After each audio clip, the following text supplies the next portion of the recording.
हैं वो किस ओर इशारा कर रहे हैं। और इसी को लेकर देखिए सीएम नीतीश कुमार ने सोशल मीडिया साइट एक्स पर एक पोस्ट किया है। अपने अपने दावे किए जा रहे हैं, जिसमें पहले फेज की वोटिंग के बाद ये पोस्ट सामने आया है।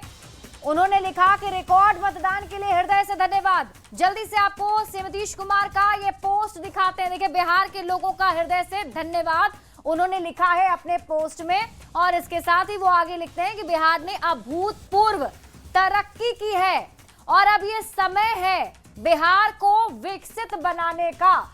मतदान हमारा अधिकार ही नहीं बल्कि हमारा दायित्व भी है।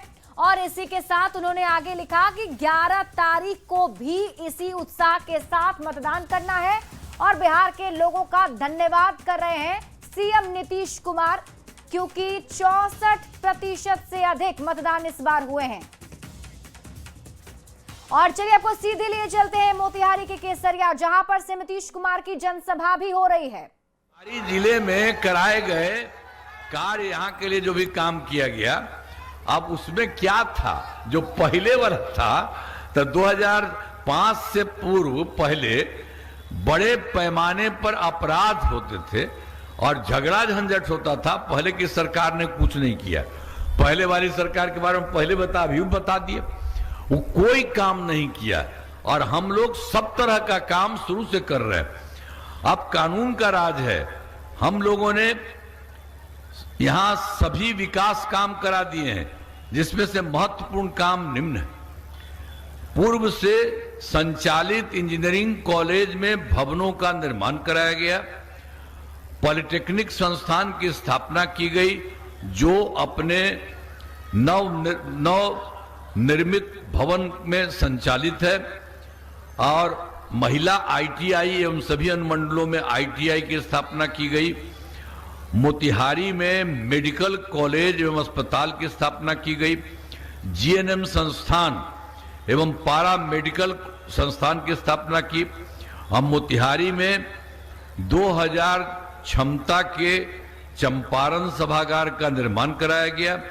अब पूर्वी चंपारण जिले के अनेक पथों और पुलों का निर्माण किया गया और गंडक नदी पर 70 घाट पुल का निर्माण कराया गया है और मोतिहारी और रक्सौल पथ का चौड़ीकरण किया गया।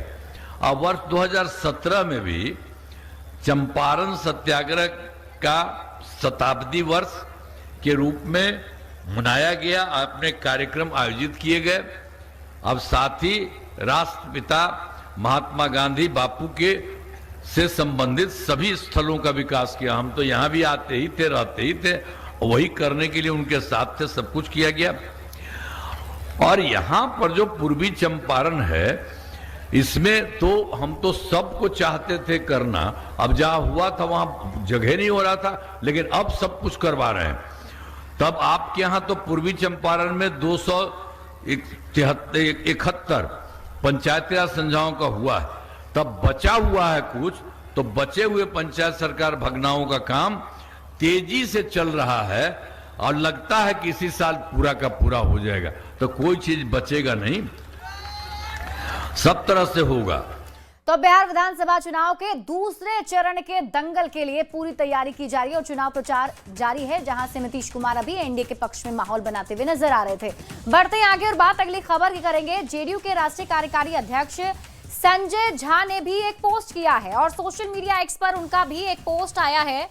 ये पोस्ट हम आपको दिखा रहे हैं, जिसमें संजय झा का ये पोस्ट आप देखिए। ये कुछ आंकड़े उन्होंने यहाँ पर शेयर किए हैं बिहार विधानसभा चुनाव से जुड़े हुए, जो वोटिंग परसेंटेज है उससे जुड़ा हुआ, और 7 दिनों का इंतजार वो इसमें लिख रहे हैं और नीतीश कुमार की तस्वीर भी उसमें है। अब जल्दी से आपको बताते हैं कि पोस्ट में क्या। देखिए, मुख्यमंत्री नीतीश कुमार जी के नेतृत्व में फिर से प्रचंड बहुमत के साथ एनडीए की डबल इंजन सरकार बनाने के प्रति पूरे बिहार में उत्साह दिख रहा है। मतलब ये जो वोटिंग परसेंटेज आया है, इस पर ये दावा कर रहे हैं जेडीयू के राष्ट्रीय अध्यक्ष संजय झा कि नीतीश कुमार की सरकार फिर से बनने वाली है और शायद इसलिए 7 दिनों का इंतजार इसमें उन्होंने लिखा है। यानी कि मतदान जिस दिन 14 नवंबर को रिजल्ट सामने आएंगे, तो उसके बाद ये 7 दिनों का सिर्फ 7 दिनों का इंतजार फिर से आ रही है नीतीश सरकार। यानी ये दावा उनकी तरफ से किया जा रहा है। उन्होंने और क्या कुछ कहा है आपको दिखाते हैं। हाईएस्ट वोटिंग हुआ है। हाईएस्ट वोटिंग सरकार की वापसी के लिए हुआ है। बिहार का पास्ट का ट्रैक रिकॉर्ड देखिएगा, 5 से ज़्यादा वोट 10 में पड़े सरकार की वापसी के लिए, 10 से ज़्यादा वोट 15 में पड़े सरकार के वापसी के लिए। तो ये ट्रेंड हमेशा रहा है कि जब ज़्यादा वोट पड़ता है तो सरकार की वापसी के लिए। तो वहीं बिहार में शांतिपूर्ण तरीके से पहले चरण का मतदान संपन्न होने पर केंद्रीय मंत्री धर्मेंद्र प्रधान ने कहा कि छिटपुट घटनाओं को अगर छोड़ दिया जाए तो बिहार में चुनाव शांतिपूर्ण रहा, जबकि पहले बिना हिंसा के चुनाव संपन्न होता ही नहीं था। एक नई झूठ को समाज के सामने रखना, उसके लिए उनका डीप रिसर्च होती है। उनके साथ इस प्रकार की फेक नैरेटिव की सोशल साइंटिस्ट उनके साथ बैठे हैं। उनके ही काम है। जो लंबा समय कांग्रेस पार्टी पिछले दिनों में जितने सारे चुनाव हुए, पिछले लोकसभा में उनको सबसे ज्यादा वोट मिला पिछले 4-5 चुनाव के अंदर। उसके बावजूद वो बेबुनियादी बात पे संवैधानिक संस्था चुनाव आयोग को कटघरे में खड़ा कर रहे हैं। तो बिहार में पहली बार वोटिंग परसेंटेज बढ़ने पर कांग्रेस के महासचिव प्रमोद तिवारी ने एनडीए पर तंज कसा है।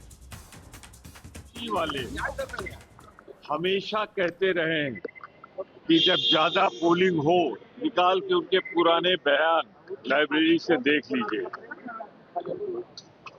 कि जब भी ज्यादा वोट पड़ता है वो एंटी इनकम्बेंसी का वोट होता है। इनके सारे बड़े नेताओं ने कहा। तो आज पलट क्यों रहे हैं? यह सच्चाई है कि बिहार में एनडीए सरकार के खिलाफ एक जन क्रांति हुई है। तो कांग्रेस के महासचिव हैं प्रमोद तिवारी, जो एनडीए पर तंज कस रहे हैं इस बात से, क्योंकि जो वोटिंग परसेंटेज बिहार में बढ़ा है तो एनडीए की तरफ से ये दावा किया जा रहा है कि ये प्रो इनकम्बेंसी है, नीतीश कुमार के फेवर में ही वोट पड़ा है। और इसी बीच देखिए एक बड़ी खबर सामने आ रही है, और बड़ी खबर आपको जल्दी से बताते हैं क्या है इस वक्त की बड़ी खबर। दरअसल ये लगातार रिएक्शन जो है वो सामने आ रहे हैं, और देखिए आरजेडी को लेकर अब एक बड़ा बयान तेज प्रताप यादव का आया है, जैसे वो कह रहे हैं कि ये गुंडे मवाली लोग हैं। ये तेज प्रताप यादव का बड़ा बयान आपको दिखा रहे हैं। भाई वीरेंद्र पर जो एफआईआर हुआ उसके बाद ये बयान सामने आया है तेज प्रताप का, और कह रहे हैं कि ये लोग शुरू से ही बिहार को इन लोगों ने बर्बाद किया है और ये गुंडे मवाली लोग हैं। और क्या कुछ कहा है ये बयान आपको दिखाते हैं पहले। जो दलितों पे पिटाई किया है, किसी को भी पिटा है तो उसके ऊपर कार्रवाई होना चाहिए, चाहे वो आरजेडी का हो या चाहे कोई भी आदमी। दलितों की बात बार बार की जाती है, किसी की बार बार ये बात करते हैं और उनके लोग पीट रहे हैं और एफआईआर की हुई है उन लोगों ने किया, तो कार्रवाई होना चाहिए, सरकार को संज्ञान में लेना। पवन सिंह ने निरहुआ को लेकर आग लगाने की बात कहते हैं, निरहुआ को खुलेआम धमकी देते कि बता देंगे माहौल खराब हो जाएगा। अरे ये सब गुंडे मवाली लोग हैं, ये लोग शुरू से बिहार को बर्बाद करने में इन लोग का अहम भूमिका रहा। बढ़ते हैं आगे, बात अगली खबर की। राष्ट्रीय गीत वंदे मातरम के 150 साल पूरे हो गए हैं, और प्रधानमंत्री नरेंद्र मोदी आज दिल्ली में इंदिरा गांधी इंडोर स्टेडियम में इस उपलक्ष्य में साल भर चलने वाले समारोह की शुरुआत की। और इस दौरान प्रधानमंत्री मोदी ने एक स्मारक, डाक टिकट और सिक्का भी जारी किया। बंकिम चंद्र चट्टोपाध्याय ने वंदे मातरम की रचना 7 नवंबर 1875 को की थी, और इस गीत ने भारतीय स्वतंत्रता संग्राम के सेनानियों को प्रेरित किया था, उनका आत्मविश्वास बढ़ाया था और देश को आजादी दिलाई थी। ये 4 तस्वीरें आपके टीवी स्क्रीन पर आपको दिखा रहे हैं आज के इस मुख्य कार्यक्रम की तस्वीर, जहां प्रधानमंत्री नरेंद्र मोदी की मौजूदगी थी। प्रदर्शनी का अवलोकन उन्होंने किया। वंदे मातरम का गीत यहां पर एक बार फिर से गाया गया। वंदे मातरम एक शब्द, एक मंत्र है, एक ऊर्जा है, एक स्वप्न है, एक संकल्प है। वंदे मातरम ये एक शब्द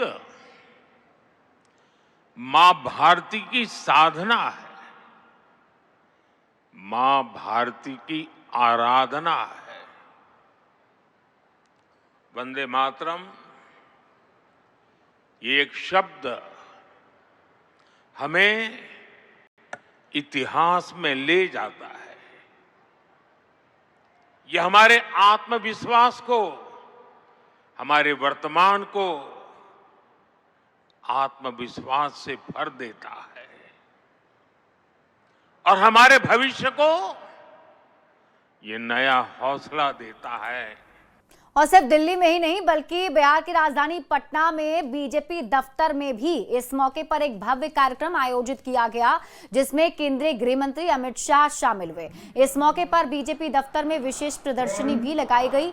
इस मौके पर बीजेपी कार्यकर्ता और स्कूली बच्चों ने सामूहिक रूप से वंदे मातरम गीत भी गाया और अमित शाह ने सभी को स्वदेश अपनाने का संकल्प भी दिलाया। आज के दिन ही पूरे दिन सामूहिक वंदे मातरम के गान के साथ ही 1 साल तक भारत की चेतना की पुनः जागृति का एक चरणबद्ध प्रयास होगा। पूरे राष्ट्र में एक साथ एक स्वर में वंदे मातरम का मंत्र और मंत्र के अंदर जो भावार्थ निहितार्थ है वो भावार्थ के अनुरूप हमारा राष्ट्र जीवन हो, इसके लिए एक अभियान चला है कि फिजिकल फॉर्म के साथ साथ डिजिटल फॉर्म में भी चलेगा। वंदे मातरम 150 नाम का एक सोशल मीडिया अभियान भी हर भाषा में चलाया जाएगा, जहां अपनी अपनी भाषा में वंदे मातरम लिखकर राष्ट्रीय एकता को सुदृढ़ करने का प्रयास किया जाएगा। तो वंदे मातरम के 150 साल पूरे होने पर पटना बीजेपी दफ्तर में आयोजित कार्यक्रम में सभी को स्वदेश अपनाने का संकल्प दिलाया गया और इस मौके पर बीजेपी नेता मंत्री नितिन नवीन के साथ ही कुछ स्कूली बच्चों से बात की है न्यूज़ 18 संवाददाता रजनीश कुमार ने। वंदे मातरम के 150वीं वर्षगांठ पर बीजेपी प्रदेश कार्यालय में अभी फिलहाल देख सकते हैं कार्यक्रम का आयोजन किया गया है और केंद्रीय गृह मंत्री जो हैं अमित शाह, उन्होंने सबको संकल्प भी दिलवाया है।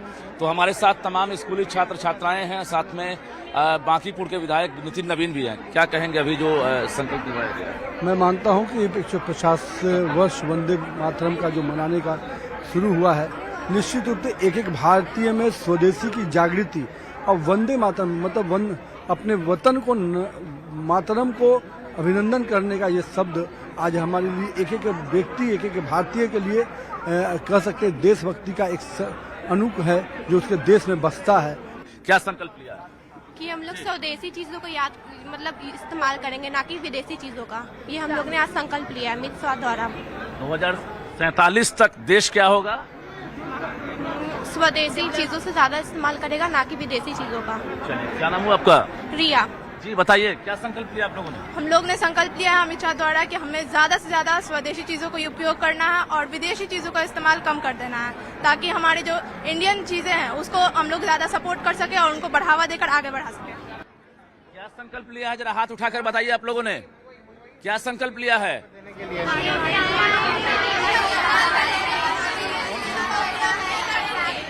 स्वदेशी अपनाना है और भारत को महान, स्वदेशी अपनाना है, भारत को महान बनाना है। जी, टीचर हैं आप। आपके साथ सारे बच्चों ने अभी शपथ लिया है कि हमारे देश में जो उत्पादन होता है उसे हम ग्रहण करें, ना कि हम बाहरी चीजों को, चाइनीज जैसे हम लोग बहुत ये हो रहे थे बाहरी उत्पादों को लेके कि हम अट्रैक्ट हो रहे हैं अपने बच्चों को। लेकिन अब हम लोग को ये सिखाना है कि जो हमारे देश में उत्पादन किया जा रहा है, जो हमारे शहर में हो रहा है, हम उससे ज्यादा से ज्यादा उसे खुद यूज कर सके। छात्राओं के हाथ में जो है स्वदेशी संकल्प पत्र है, जिसमें भारत के प्रधानमंत्री नरेंद्र मोदी के साथ साथ देखिए जेपी नड्डा की तस्वीर लगी हुई है और स्वदेशी संकल्प पत्र पढ़कर सभी ने अभी ये शपथ लिया है कि 2047 तक जो है एक तरह से हम दूसरे जो देश हैं या दूसरे जगहों से जो उत्पाद एक तरह से निर्भर हैं हम लोग, तो कहीं ना कहीं उसको हम त्याग करेंगे और इसके साथ साथ भारत को हम महान बनाएंगे। न्यूज़ 18 इस कार्यक्रम को लेकर लोगों से अपील कर रहा है कि ज्यादा से ज्यादा स्वदेशी अपनाएं और भारत को महान बनाएं। कैमरामैन